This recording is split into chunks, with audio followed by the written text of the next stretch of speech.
Today, I am going to be talking all things appraisal. What is an appraisal? When do you have one? What happens if it comes in high or if it comes in low? I'm Bethany Warnches, real estate agent with Addison Jones, and you are watching Tuesday Talks with Bethany, where I answer real estate FAQs. So let's start with the basics. What is an appraisal? An appraisal looks at comparable homes that are similar to your home that have recently sold and looks at what those homes have sold for and how your home lines up with those homes to come up with a price of what your home is worth. As a buyer, you have an appraisal to make sure that the home you are purchasing is in line with the other homes that have sold that are similar to yours price-wise, and that your home isn't necessarily $40K more than all these homes that are comparable and similar. As a seller, you can have an appraisal to help determine what you want to list your property for and what it is worth. As a seller, it is not necessary to have an appraisal prior to going on the market, but if you would like another professional opinion, you can have both an appraiser and a real estate agent come out and you can look at their data and their information and use all of that together to help you decide on a sale price. So that is when a buyer has one, and that is when a seller has one. So when does this appraisal occur? Like I said, for a seller, it happens before you go on the market. But as a buyer, this happens during the transaction, after you have an accepted offer. Most finance deals, so if you are using a lender, require an appraisal. It is going to be a part of almost every single finance deal. Every once in a while, there are certain situations where an appraisal can be waived, such as if a buyer has a certain amount down or a certain property qualifies. But I am going to tell you, as a buyer with a finance transaction, just plan on the fact that you are going to have one. A lender will let you know if there's an exception, but just plan on the fact that you are going to have one. If you are a cash buyer, there's no bank involved saying you have to have an appraisal. So it's up to you if you would like to have one. If you want to make sure the home is worth what you are paying, you could hire an appraiser, but oftentimes cash buyers do not hire one. So you have to decide if you would like to, but you as a cash buyer are going to have to hire that appraiser and pay for that appraiser to come in. So what is the purpose of this appraisal? Well, an appraisal is that protection to not overpay, whether you are a cash buyer or a finance buyer, to make sure that the home is worth what you said that you would pay for the house. The appraisal is also the bank's safety net, because the bank is going to loan on the appraised value or the sale price, whichever is less. If you offered 30 grand over on a house and the appraisal comes back and they say, all right, it's worth 10 grand over, but it's not worth 30 grand over, they are going to loan on that appraised value, the lower value. And the reason the bank does this is because it is their safety net. They don't want to be in a situation where you foreclose and they repossess the house and they have to turn around and try to recoup their money. So that's why the banks are careful in that way. So let's talk about what happens if an appraisal comes in high.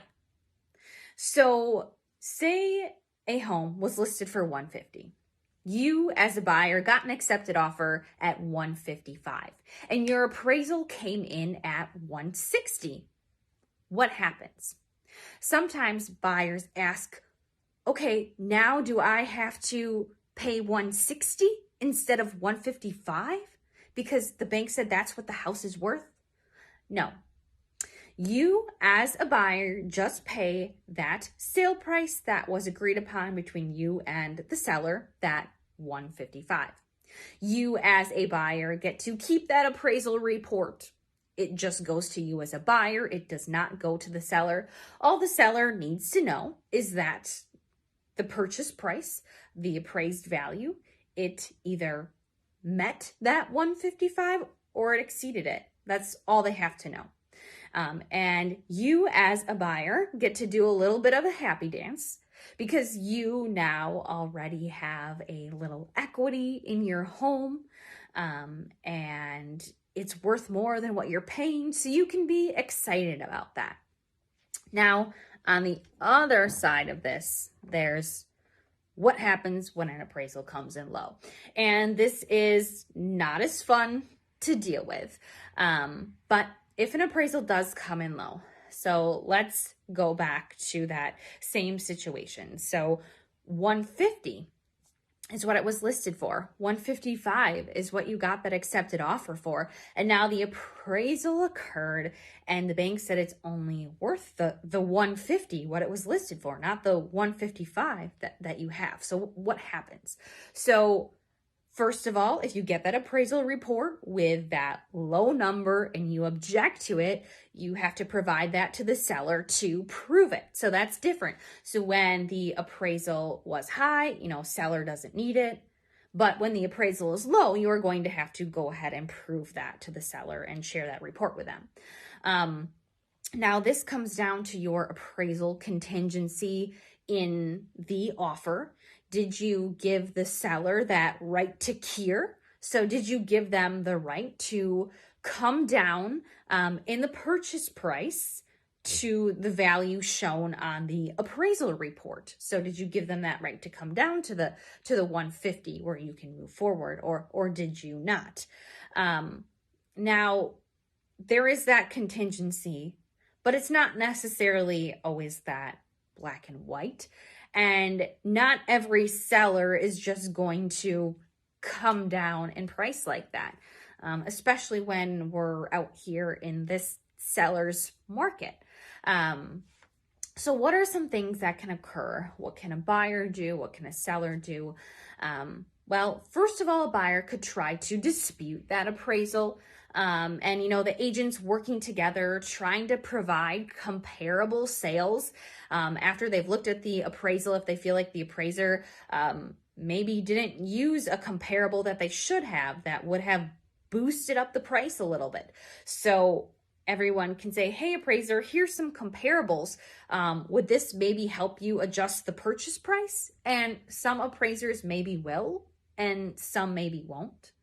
Also, if disputing the appraisal doesn't work, then maybe there is a completely new appraisal.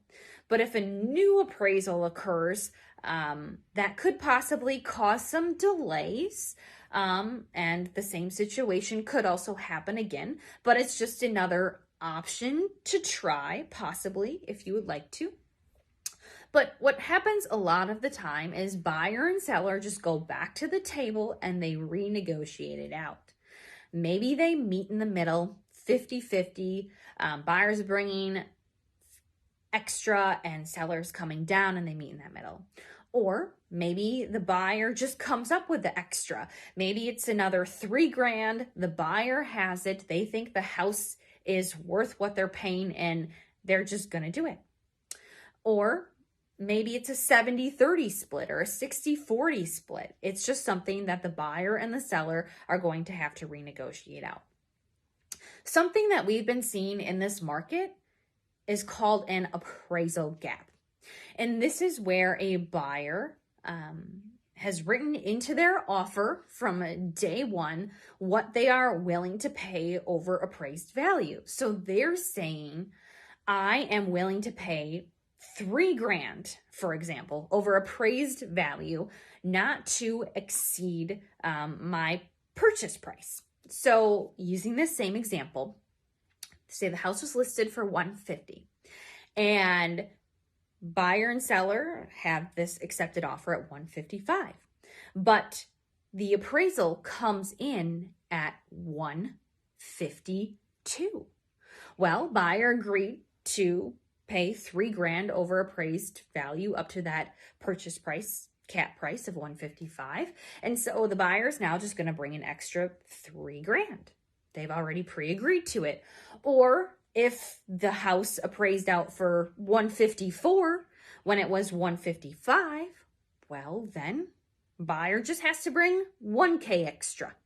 Or what about if it was $150 that it appraised for? Well, buyer's saying, hey, I'm willing to pay $153. So then, seller has to decide, okay, am I still okay with taking, the $2,000 less? But that's another way to work through it, where seller knows what buyer has pre-agreed to pay. The appraisal gap, pretty common right now. Now, if buyer and seller can't come to an agreement because the seller is unwilling to come down at all, or the buyer just doesn't have the money to come up, the seller could end up back on the market. But a seller should take into consideration that there is the risk of this same situation happening again. It's also where a seller now has to start over with that whole entire process again. So all the showings, finding a new buyer, maybe another home inspection, another appraisal. So it's seller thinking about those things as well. Was it something that was very close, or was it something that was very far apart? And maybe that's also going to help seller's decision about how they want to handle it. What's important for both sellers and buyers to know that although an appraisal report is an objective report, I'm going to also tell you that it's actually subjective. So you could have 3 different appraisers and 3 different real estate agents come in and take a look at the same property, and you ask all 6 of them what it's worth. And all 6 of them could give you a different number. They might be in a similar range, but they could all give you a different number. And so different appraisers and different agents are going to pull different comparables. They're all looking at data, but what data they use and how they interpret that data is based upon their own subjective viewpoint. And so it's just taking that into account, that there's no one magic number out there. And so as a seller or a buyer, when this number comes up of what it's worth, if there was a different appraiser, they could have said it was worth $2,000 more. They could have used different comparables, and it's just kind of realizing that. And it's not just this one hard number. So it's just being aware that although it is an objective report, it could vary from appraiser to appraiser and agent to agent. It's also important for buyers and sellers to know that the price given is a snapshot in time. The market is always moving up or down. It's never just sitting, and that value shown on the appraisal report is going to change anyways. 2 months from now, a year from now, 5 years from now, that value is going to shift because the market is going to shift, or what is done to the house is going to shift. So it's just looking at that number like it's not completely concrete, and it will change.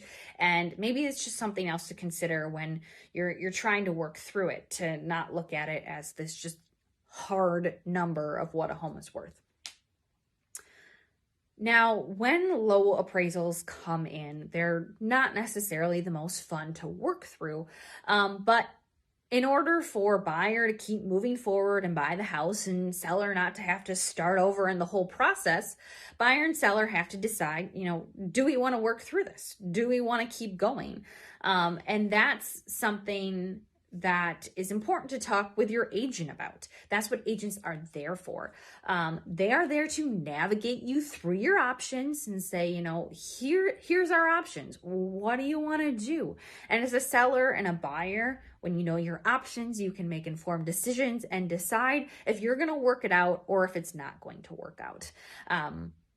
So hopefully today this gave you a lot more information about the appraisal process, helped you understand when you have one, how it all works, what happens if it's high, what happens if it's low. So thanks for joining me. And next time that I come back on, I am going to be talking about the market and giving a market update, because we are now a little over halfway through the year. So we can take a look at where the market is, where it's going, the predictions from the beginning of the year as to what we are actually experiencing right now, and get a better idea of what's going on in our world, in our housing market.